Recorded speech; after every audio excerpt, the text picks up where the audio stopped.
I'm Chris. I'm Sandy. And this is Parenting Autism. Here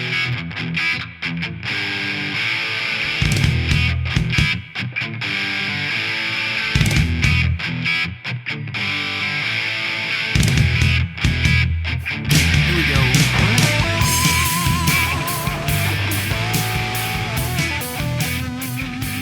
Hello, everyone. Welcome to episode 139 of the Parenting Autism podcast. We just had a thunderstorm blow through here in South Florida, and now I think it's safe to do a podcast. I think so. So here we are, and we hope that you enjoy the episode and get some nuggets out of whatever we have for you today. Sounds like a great intro, honey. Thank you. You're welcome. So without further ado, we introduced ourselves, I guess, at the beginning. So I'm still Sandy. I'm still Chris. And here we are.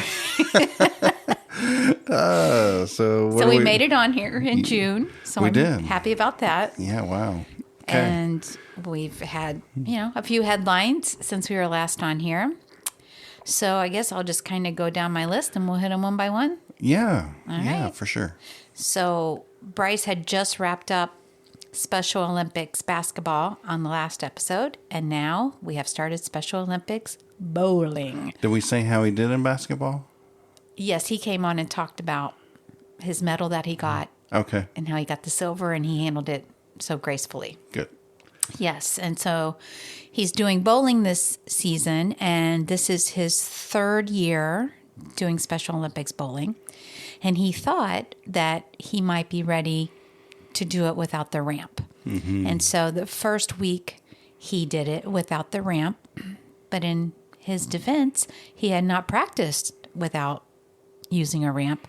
So there were lots of gutter balls. He did hit some pins, but it was hard for him to figure out how to line it up. And also, he hasn't worked up the strength in his fingers yet to hold the ball with the drilled holes and roll it. Not very well. So I would say that the Special Olympics crew takes up 3/4 of the bowling alley when we go and have practice. And I would say out of, there's probably 45 lanes or 48 lanes. Out of the 48 lanes, we have, let's just say 35 of those lanes. That sounds about right. And I would say 5 of those lanes are ramp bowlers, and maybe a little more, maybe 6 or 7. But those are for athletes that do have additional trouble bowling the ball, if you will, or rolling the ball down the lane. So the ramps that they use are in varying condition from poor to new. And I don't know if they're all from the bowling alley or what. So you could have a bad week one week with a bad ramp, and then you can have a good week with a good ramp. But in general, they're good enough to get the ball straight down the lane, pretty much. Wouldn't you say? I would. And I would say Bryce has really learned how to master the ramp very well. So, a lot of kids with autism, they have low muscle tone. And even though Bryce is 11 and probably should be able to handle a bowling ball with finger holes in it, he's just not up to snuff yet because of his low muscle tone. Mm-hmm. So we are using the ramp again this year. And, maybe we'll try next year using the fingers. Yeah, because like I was saying, we tried it the first week and he didn't get great scores. And this year they said that you have to average 50 points a game in your first 10 games to even qualify to go to regionals. And we didn't want him to not be able to compete. And so the coach, she's amazing, and she was saying if Bryce doesn't do well on this first week, we'll just switch him to ramp, which will help bring up his scores. And now he has done well on the ramp, and his average score is above 50 now, and he should be able to compete. Yeah, and it's a great group of kids and adults there on Special Olympics that are bowling. We have a lot of fun. We do. So that's good. And Bryce is loving that. And we're happy that he has that sport during the summer in South Florida because it's very hot outside right now. Yeah, for sure. So it's perfect timing and we get to be in the air conditioning. So that's what's going on in Special Olympics. We did just sign Bryce up for gymnastics. Now we gave him choices of which sports he wanted to compete in. And do you remember what his choices were for this upcoming fall season? Well, I know flag football was one of them. Yes. And golf was one. Yes. And softball was another one. Yeah, and was pickleball the other one? I don't know if pickleball was. Well, anyway, we were thinking about it, and you were really leaving it up to him to decide. And I think he was thinking about golf, possibly. But I kind of didn't want him to run into the same issue we just ran into with bowling. I think he would enjoy doing golf, and I think he does well in individual type sports as opposed to team so far, at this point. But I think he just needs some time practicing. And I believe in Special Olympics, it's not where you're kind of learning as you go. I think the ones that compete in golf kind of have a clue how to golf. I don't know. Maybe we should But maybe we can inquire about that, right? We should go to one of their practices. Yeah. So it is something that... But it is hot here. Yeah, and that too. But his friend Michael is now taking golf lessons, and I know Bryce has a bit of an interest in it, but he really does enjoy gymnastics, again, indoor, as you pointed out, because it starts in August.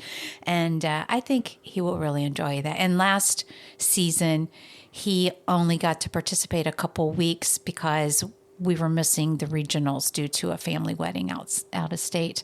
So it'll really be really fresh for him, almost like he hasn't done it in 2 years. So yeah, I think it'll be good. He likes the jumping and the tumbling. He likes all the movement. He does. He loves gymnastics, movement. Yeah. Exactly. So next topic. The Music recitals. Yep. So Bryce had 2 instruments he played in the spring recital. Drums and piano. And he really did great. He really did great. And he loved playing both of them. Yes. He loved playing the piano by himself, which he did excellent. And then he loved playing the drums with another student who was doing the same song. Mm-hmm. So they had 2 drum sets on stage, and he was encouraging the other drummer, which was amazing. That's to what see I love and the watch, best. Right? Yes. He's like, before the song started, he's like, "Come on, we can do this." And then, was it a girl? Mm-hmm. She got off beat one time, and he made sure he was on the beat. Yeah, they recovered, and afterwards, he's like, "You did a great job." Mm-hmm, it was so sweet to watch him with her. So that was exciting. He has also expressed interest in ukulele because he's had a ukulele. And so we took him for his first lesson, and he did really well with it. So I'm wondering at this point, really, is that something you can show him the chords? Would it be the same on a ukulele as a guitar, or is that different? The chords are different, but he may take instruction from me differently than like his teacher there. So I can try it with him. And then I'm sure we could learn some songs. I just don't know if he would be as excited to do it with me as he would with the music teacher, but we can try. Yeah, because, it worked out well that one student canceled on the tail end of his drum lesson, so I was able to sneak him in there for one. Yeah. But if that's not the case, I really don't want to go back on a separate day because we already have so much going on. Yeah. So, but I do think...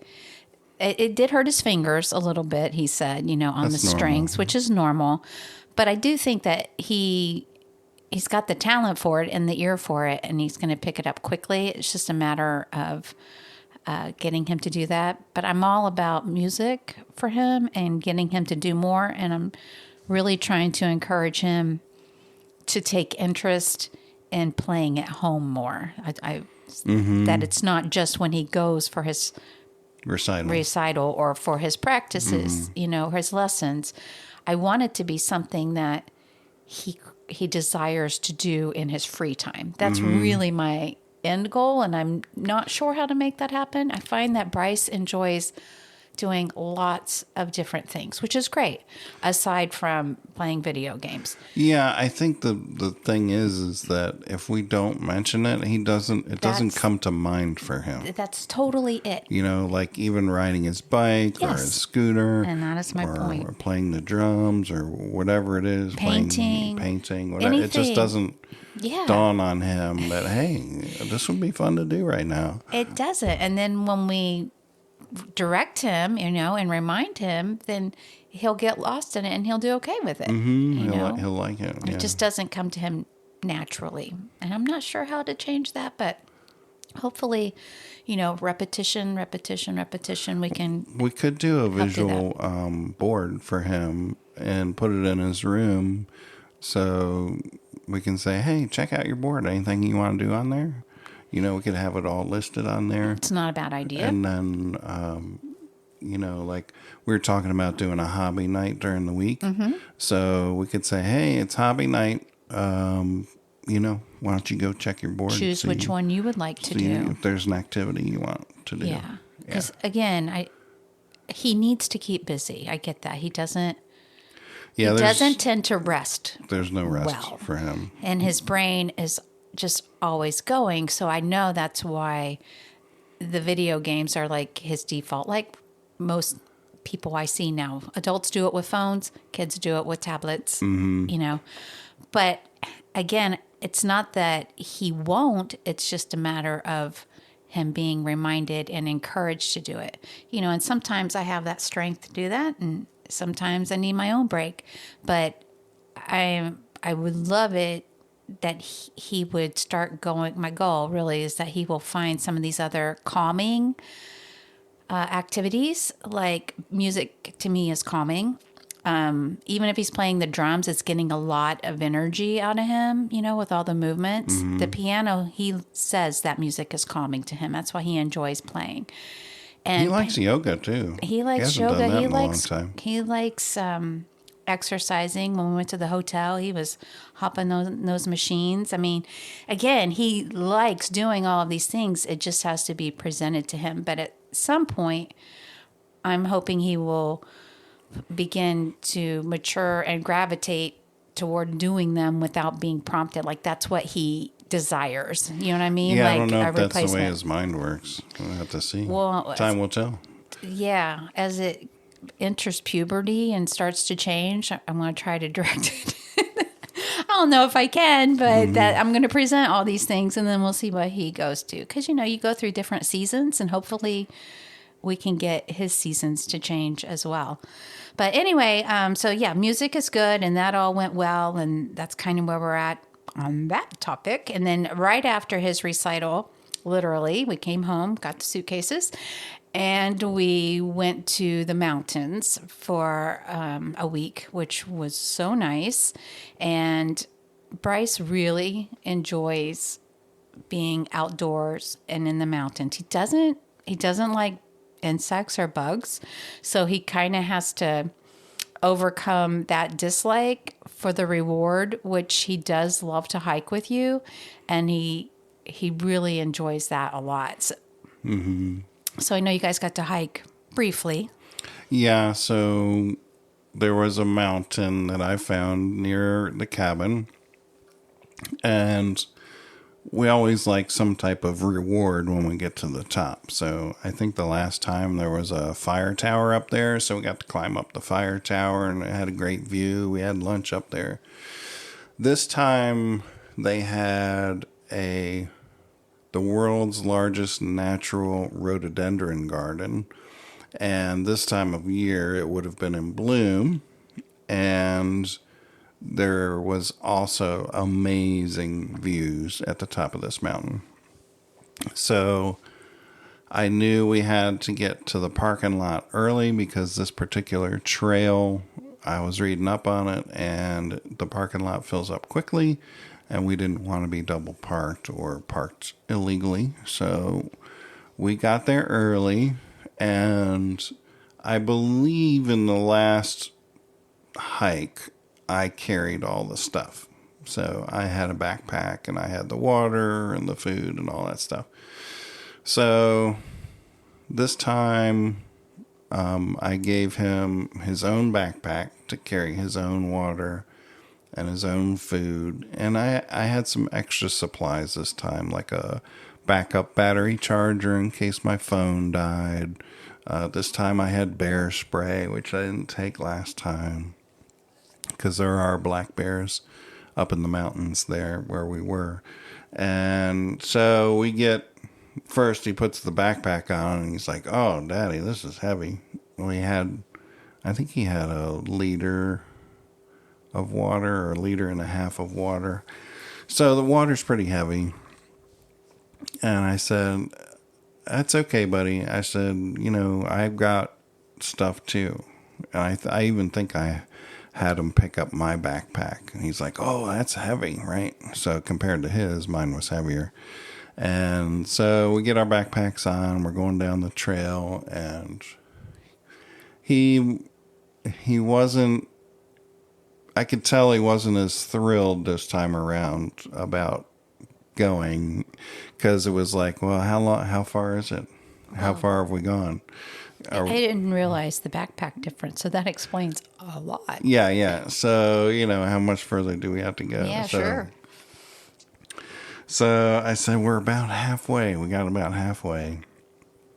And there's people hiking behind us. There's people coming from the other direction. And sometimes you ask people that are coming from the other direction, how it is or how far it is. Was it difficult?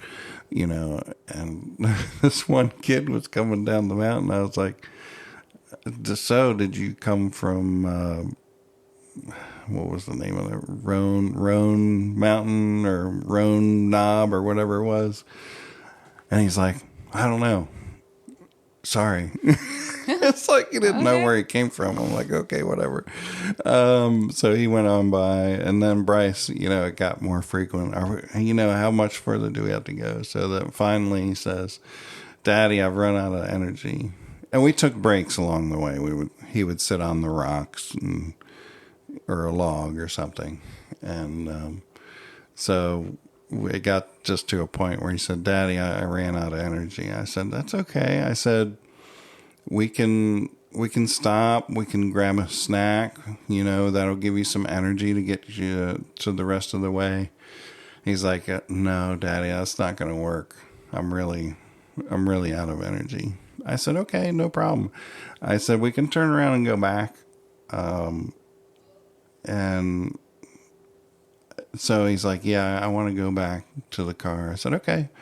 And he's like, "I'm sorry, Dad, we didn't make it all the way to the top." I said, "That's okay. You know what? We made it halfway and we did a good job. It was fun and we made it that far, And you said that this particular trail was a little more challenging than the last trail? Yeah, I would say it was moderate difficulty instead of, the last trail was fairly challenging as well, but this had a lot of switchbacks, and switchbacks are where you go up a section, then you turn, then you go up another section. Okay.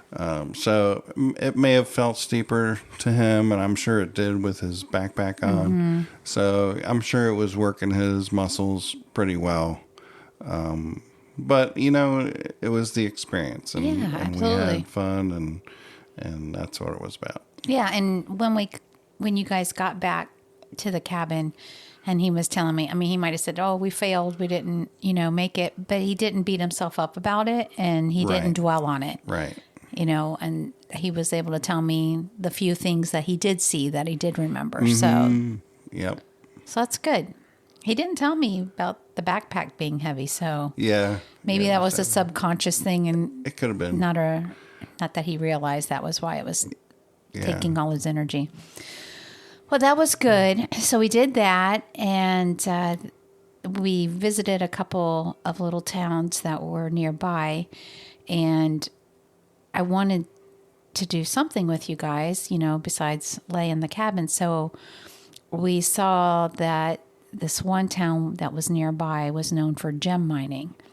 And so we went and we did that and ended up having more fun than we anticipated doing that. You go through these small towns in the Carolinas and like, oh, gem mining, go tubing, go gem mining. It's like, oh, those are tourist traps, and we're not whitewater rafters.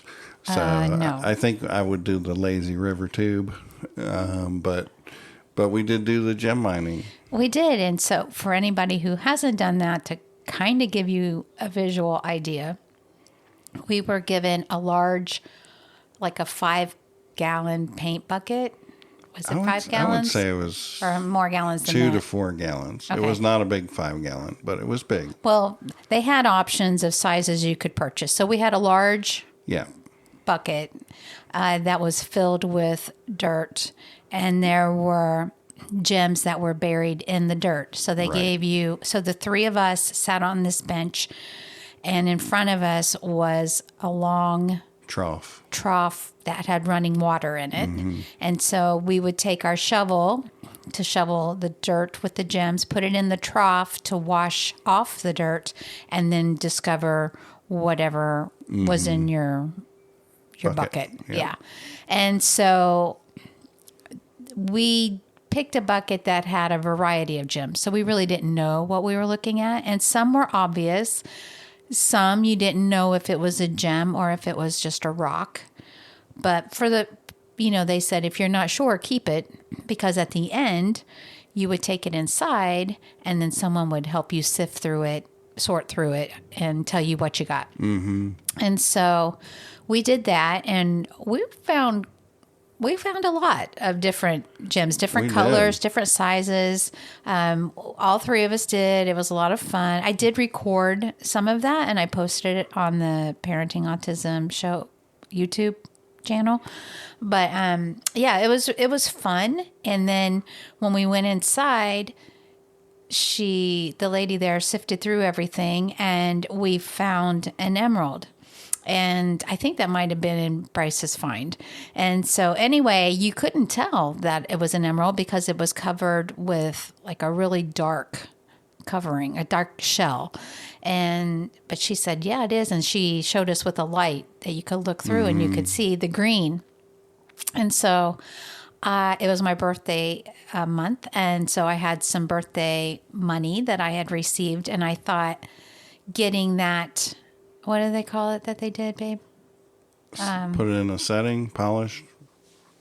Yeah, they called it something. The cut, an actual cut. Yeah. Okay, so it cost extra money to have one cut, but I had them do it, and I was going to keep it as like a gift and a souvenir. And so I had the emerald cut in an emerald shape, and I went ahead and decided to have it in a setting instead of just getting the stone so I could wear it.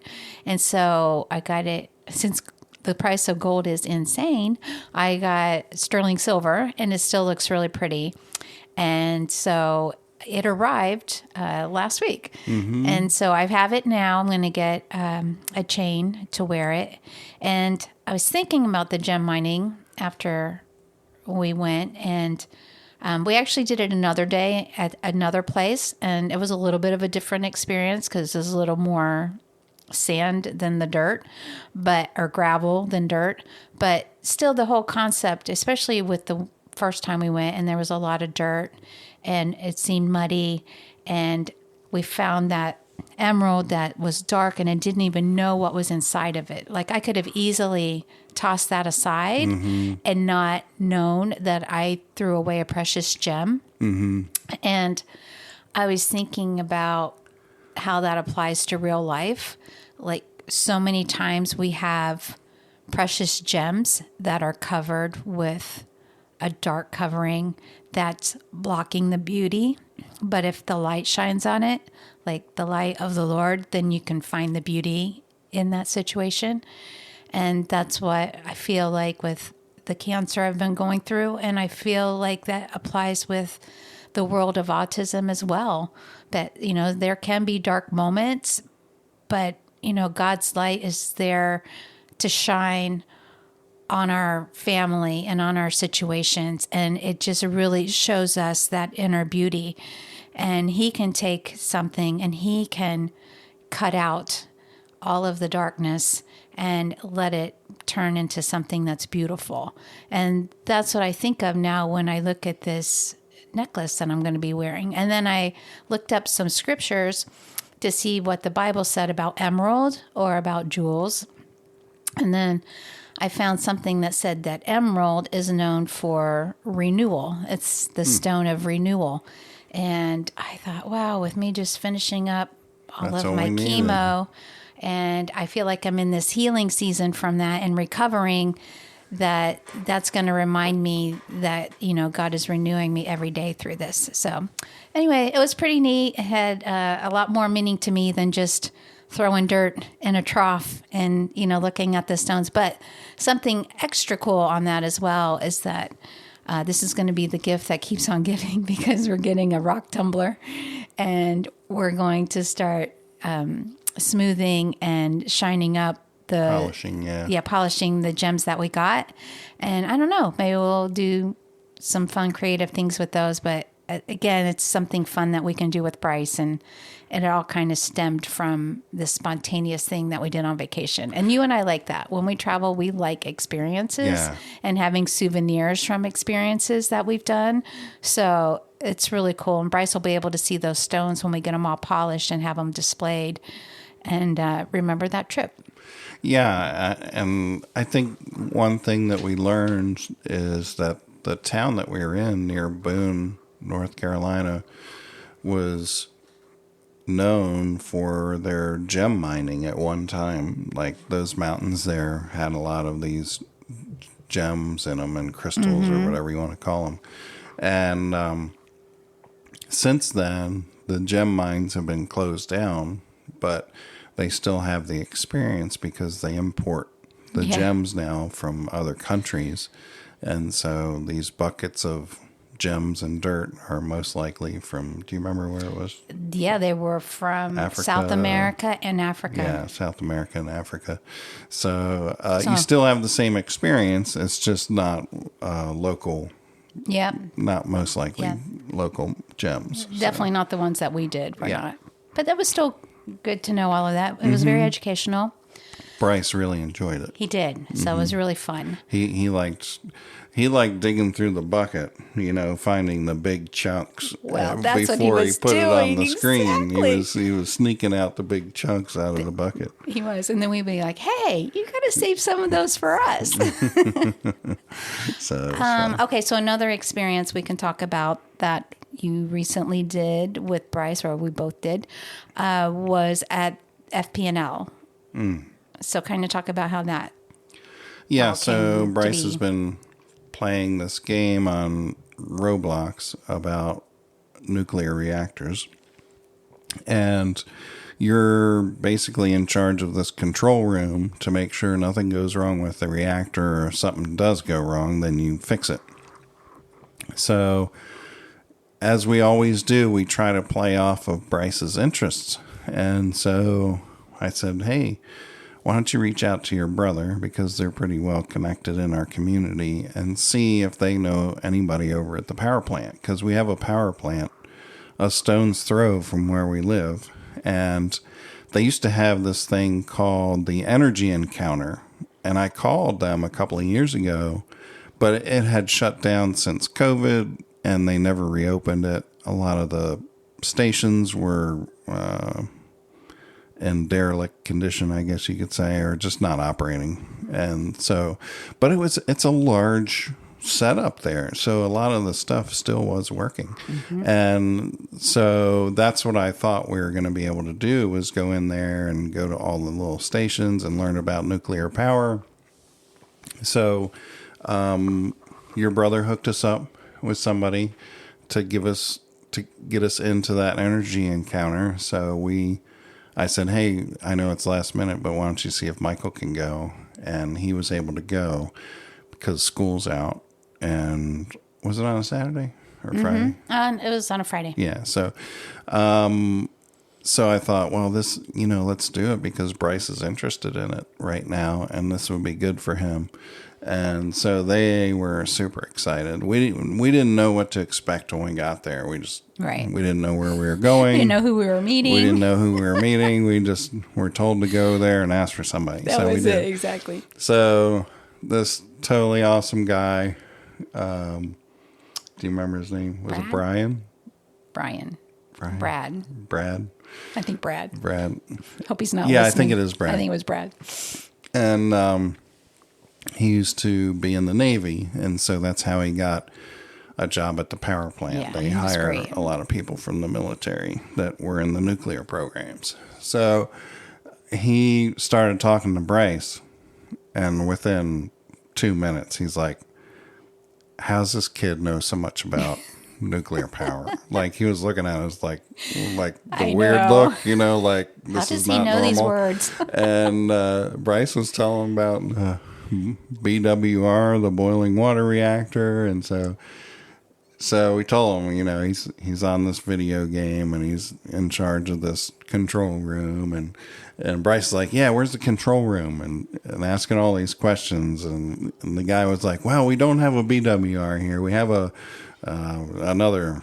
Yeah, I guess there's two types. Yeah, and Bryce's video game was the other. Yeah. So Bryce didn't know everything about the reactor that we were at, but the guy educated him. Yeah. And the guy was asking Bryce questions, and this is all on YouTube, by the way. It's I put that video terrific too. Yeah. If you get a chance to watch it on our Parenting Autism show page. And so he's like, you know what? So he's like, go ahead and check out the energy encounter. He's like, they're teaching over or they're training over there in the simulator room. He's like, let me see if I can get them into the simulator room. And we're like, oh, okay, yeah, that would be amazing.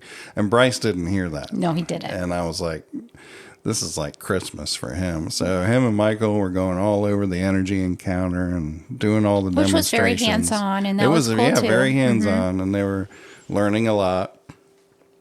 And then the guy comes back. He says, well, they broke for lunch, and he says, I got a couple of the trainers in there, and we can go in to the simulator for about 30 minutes, and he can push all the buttons and stuff. Yep.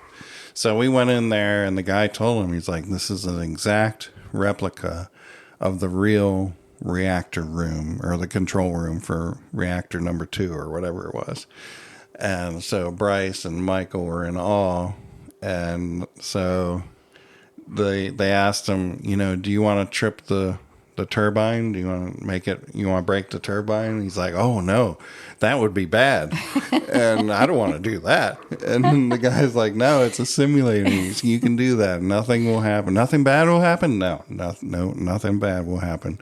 And so finally we convinced Bryce, and it took some convincing for him to do it. So, and then he knew which button to look for to press once that happened. And they were just having a time. Oh yeah, they just had a time. In his game, his little character has to be running back and forth to like hit all these buttons dials and buttons. So literally, Bryce and Michael were like running back and forth and doing all of their stuff as if it was really happening. They had the time of their lives. It was great. Really great. And the guy does go on to explain how to get into the program and be one of those people in the control room. It's very interesting. Yep.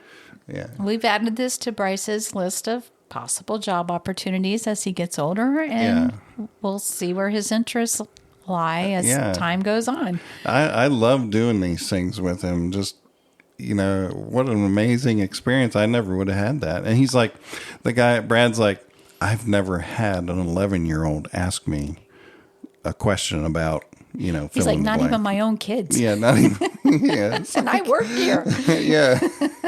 It was great. It was really, really great experience. Super. So that was fun.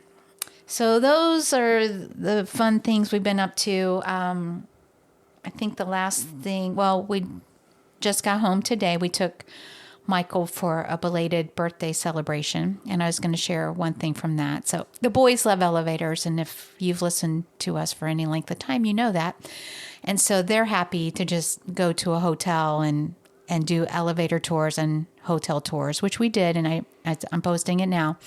And then we took him to dinner, and we played some Uno, swam in the pool. And the mall has a cool elevator. So, they're very easy to please and entertain. But one thing I wanted to share from a parenting autism perspective and victory is that it really wasn't Michael's birthday. It was delayed because of my sickness, but we were celebrating it. And so when we told the waitress that, she goes, "Oh, then as far as we're concerned, it's your birthday today, and we're going to celebrate you Chili style," which I knew meant we were at Chili's. That they're going to come and they're going to clap and sing to him. Yeah. And we've been in restaurants previously where people were getting their birthdays celebrated. And we had to leave. And we've had to leave because Bryce would be so upset. So knowing that, I saw how excited Michael was that this was going to happen. I didn't want to take that away from him, but I certainly didn't want to upset Bryce. Mm-hmm. So we explained to him, okay, they're going to come and they're going to sing for Michael. So would you like me to go get your headphones and you can stay here and you'd be okay with your headphones? He's like, "No, I want to be brave. I don't want my headphones." And he said it several times, but I think women's intuition, you knew that he really needed his headphones, and you asked him again and he's like, yeah, I would like that. Yeah, because I was going to give him the choice to step outside, which we could. I would have taken him out. Mm-hmm. Or he could wear the headphones, or we could nix it. But I really would rather it be one of those two. And I could tell this weekend multiple times that Bryce is getting older and he has more awareness and he doesn't want to be embarrassed. He doesn't know how to label that, but he doesn't want to be embarrassed in front of Michael when we say certain things or he does certain things. And I think he wanted to be brave like Michael and not have to wear headphones. But I knew that he needed them. And so I said, "You don't have to wear them the whole time. She's going to tell us when they're coming. You put them on. And then you can take them off." And it worked out great. They came out singing and clapping, and Bryce started sang along clapping. And clapped too. Yep. And when it was over, he was good. He was. Yeah. So it was a big victory. Yep. And I was really proud of him for even staying in and doing that. And I was really happy that, he was able to participate in that. And so it was really, really good. I want to go over to other things. One is you were able to get your chemo port out. Oh, yes. This week. We celebrated that too. Yay. That is a big celebration. We knew that you weren't going to be getting any more chemo, but the doctor wanted to wait a couple extra months just in case or whatever. And I think part of that too, which I learned when I was there, was we had to get my white blood cell count up and my platelets up enough to be able to do the surgery. Oh, okay. I didn't know that. Well, I knew that because they took my blood work and then they said, "Oh, we got to make sure your numbers are good." And speaking of that, my hemoglobin is in the double digits for the first time since I was in the hospital, and then it dropped. So in 7 months, I finally have hit the 10 marker, which is still anemic, but we're going in the right direction. So we're celebrating that win. Yeah. So, hopefully I'll be feeling the better effects of this soon. And then subconsciously, when you have a port in your chest, it's a big bump on your chest, and you got to know that it's there subconsciously, and you probably feel like some type of robot or cyborg, having that on there. And it's just a constant reminder of what you went through and what you are going through, right? Yeah. So to have that out, I would think would be a big weight off of your shoulders. For me, it's symbolic of the chemo chapter being closed. Yes. And that's important for me because I have been having some emotional struggles with all of this, because when you get the diagnosis, it's kind of like a shock, and then you go right into fight mode of, okay, whatever we have to do, I'll do it, because I need to take care of this. And then when the chemo stopped, the fight mode kind of dwindled down, but it was still caution mode. I was still very much caution mode. And I think I figured out the difference for me is that my particular cancer is been described as incurable with full-on warnings that it's not that it might come back, it's that it will come back. It's just a matter of when. And again, I know God could heal all of this, but let's just say from a man's perspective and from a medical perspective, I have been told we've got it under control, which is wonderful. It's going to take me a while to regain my energy and my strength, but it will be back. But you should not have to do chemo again, but we'll have to do something else to treat. So now I'm in this watch and wait kind of window. Yeah. And most people, when they get their cancer, they either have a surgery and they removed all the cancer so they could do a PET scan and it's clean, and then they get the chemo and or radiation to just make sure that it doesn't come back to that area. But once they're done, they get checked once a year for 5 years, and then after 5 years, you can say, okay, I'm cancer free, and I'm sure the people don't still live without that in their mind, because I've talked to, friends who have had it. There's always that fear that it could come back somewhere else, because unfortunately, that's the way cancer works. Mm-hmm. But you still have that window of time where you're cancer free, and wherever it was is gone. And for me, I don't have that because I feel it every day, because I still have all of this neuropathy and tingling literally from the top of my head to the end of my toes, that I feel circuit running through me. Yeah. And there's days that I feel it more, and there's days that I feel it less.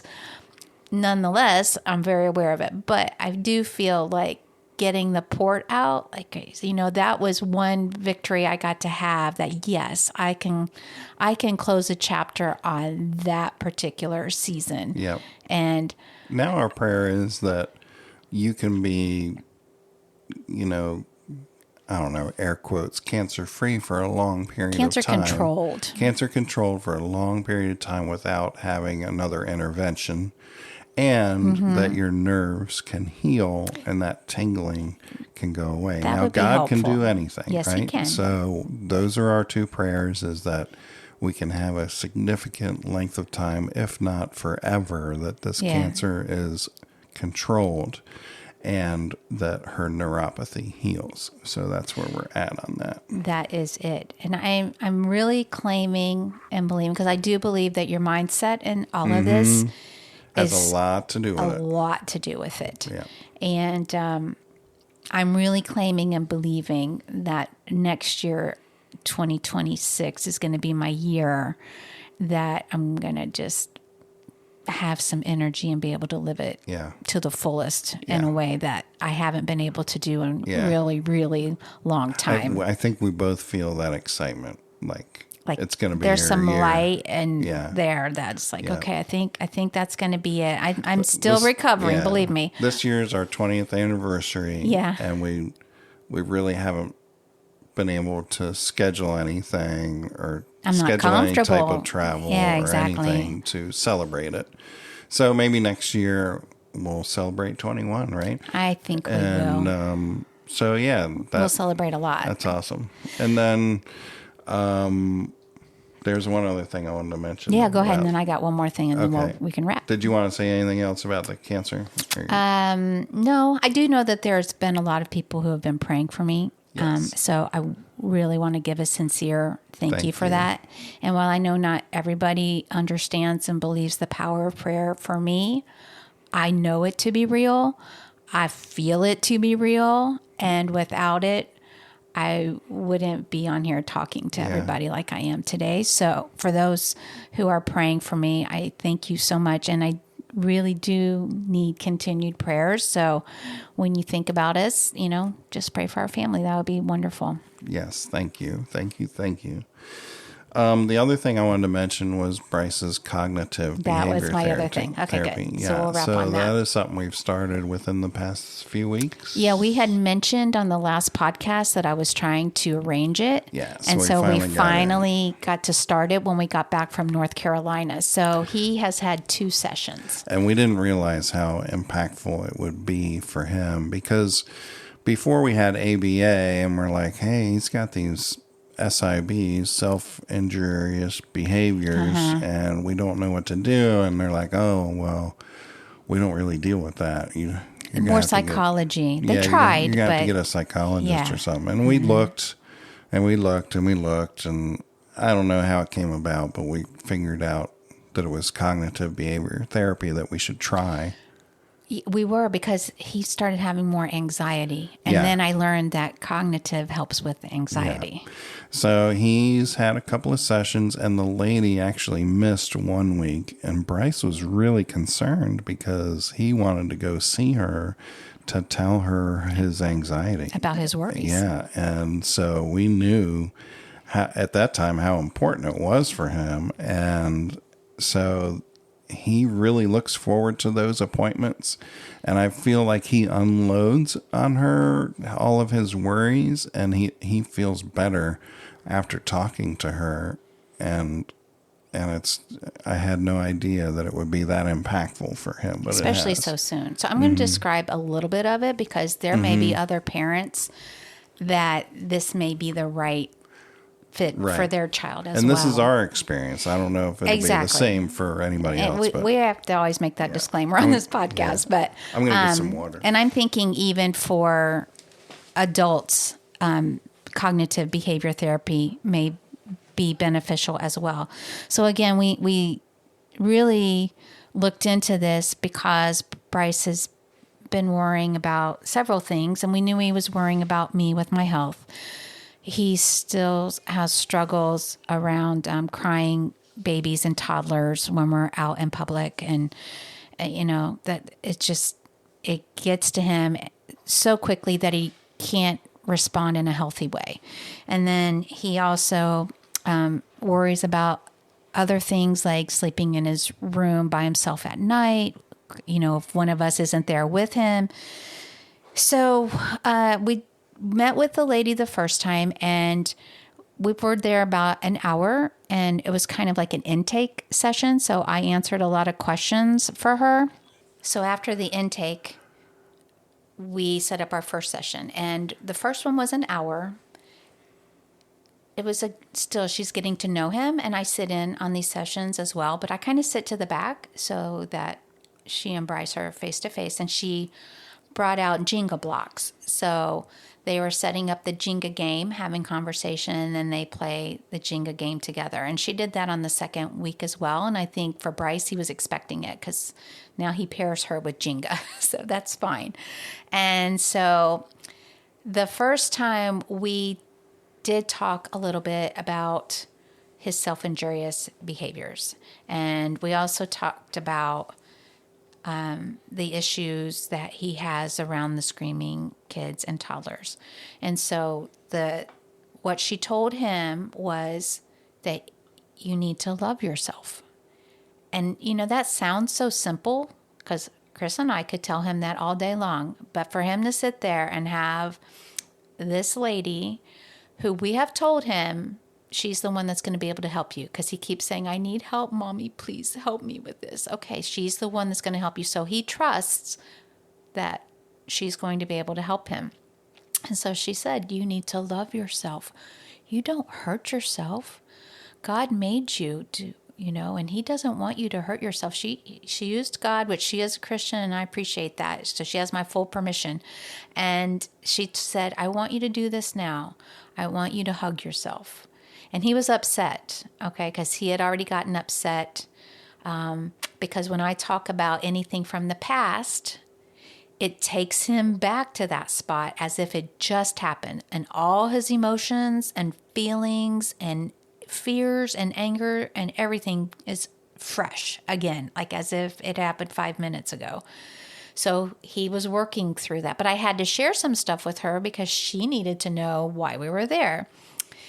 So, she saw that he was angry. She's seeing that he's pinching himself and he was beating his arm, trying to cause it to bruise. So he stopped, and then she's like, I want you to hug yourself, Bryce. Hug yourself. Give yourself a hug. So he did. He was calming. She told him to take the deep breaths. She goes, take your hands and rub them on your legs. So he was rubbing them on his thighs, and you could see it was working for him, and the calm was coming, and we got through that. And then when we got in the car, he was able to explain to me how he felt and how it made him think of back to this particular incident that he was really upset about. And I wasn't even thinking about that. I wasn't even referring to that, but that's where he went. And so I had to talk him back through all of that again. And then by the time we saw Chris, I asked Bryce to tell Chris, how was it and what did you learn? Because I thought he was good. And he was in a good spot. And she said, love yourself. So I was like, perfect. Okay. He got what she said. And so we haven't really tested that. But the other day we were in the store. In fact, it was after his second session with her. And there really was a horrible cry from a baby. And it was getting closer and closer. And this child was like in a fit of anger, like that kind of cry. It would have annoyed anybody. And for Bryce, I knew it would be bad. We were in the store. We didn't have headphones. And I could just see it. And I was trying to cover his ears. I couldn't get him out in time. It's a terrible scene. Anyway, I got him out. And then, of course, by that point, he was hurting himself instead of loving himself. But I remembered, and I said, what did your Miss so-and-so tell you? What did she tell you? And he's like, love myself. But I didn't have time. I said, I know, honey. I'm just telling you now. That's okay. And we're going to get you to the point that that'll be the first thing you think of. But right now, I want you to go ahead and love yourself so that your brain remembers that when you hear sounds like that and you get upset and angry, you don't hurt yourself. You love yourself. Okay? Let's do it. So we did it. We did the hug. We rubbed his legs. And I wanted him to do that because the more I can get him to do the actual motions right on the tail of it happening, then his brain can start connecting those together is what I'm thinking. Yeah. And then this last time we talked, he wanted to talk to her about his worries with time and like how he worries when there's a school review and exam and if he'll have enough time to complete it. And we're homeschooled, so we're flexible and I give him a lot of time. But for him, if he knows he has to go to therapy in an hour, especially if it's a test that has 40 questions on it, and he's really hyper-focused on the math exam at the end of the year. And he's comparing everything to that, and everything is not comparable to that. So I've got to help him realize, if it's 40 questions, I'm going to give you how many hours you need. You tell me. If you need 6, you got 6. I want to remove that worry for him. The good news is he's able to express these things now and tell us. So her advice to him this time was one step at a time. That was all she gave him to take home. So it was love yourself and then one step at a time. But he's applying that one step at a time with time management with school and removing those worries. And then also with sleeping in his bed at night without you or I laying beside him, because that's what we do now for the most part. And so she was giving him like a larger challenge, which I'm thinking, I don't know. And then she realized, okay, let's agree with 2 times a week. How about 2 times she goes, you and God and your stuffed animals, because he loves his friends. And he told her that. She said, okay, you're not alone. You have God. You have your stuffed animals. You can hug them. How about 2 nights you can be in there by yourself? And then the other 5 nights, mommy or daddy can be with you. And so he had already done 1 night because you had given him a big bribe, which worked for Chick-fil-A and pizza. And then the next night, he was staying at Mama and Papa's without us because of me having my surgery on Friday. So he wanted that to count as his second night. I said, that's fine. And so he did his 2 nights this week. So he gets to choose the 2 nights for this coming week, and we'll see how he does. And he'll be checking in with her on Thursday. So I want him to have at least 1 done before we go to see her for an update. But I'm going to let him choose which 2 nights he feels comfortable with, if he wants them back to back or if he wants them spread out, whatever he's comfortable with. But I really love, that he is so open in talking to her. He wants to go. We're not forcing him to go. He has asked for this and he wants it. Yeah. And we also realized in this last session that an hour is probably too much for him. He's there to unload, get the advice. Once he's got it, he's ready to move on. And so we were there about 30 to 35 minutes, and that worked out well. So we'll adjust it as we need to. But I'm just saying for Bryce, this has been a winner to help him with his anxiety and his worries. And I'm so grateful for this, and we'll continue it as long as we see that it's benefiting him. Let's see if he'll come in and talk about that and what we did today and yesterday for Michael's special time. Sounds good. Okay. All right, so Bryce is on with his best friend, and they're playing a game together. So we'll get him on the next show, the next episode. We can do that. Yep. But we were glad we could get on here and share, and I hope that, it helps somebody out there who's following our journey, and again, I don't even know how to wrap up. Oh, we can wrap up by saying thanks for listening, and we'll see you next time. Have a great day. Bye. Bye.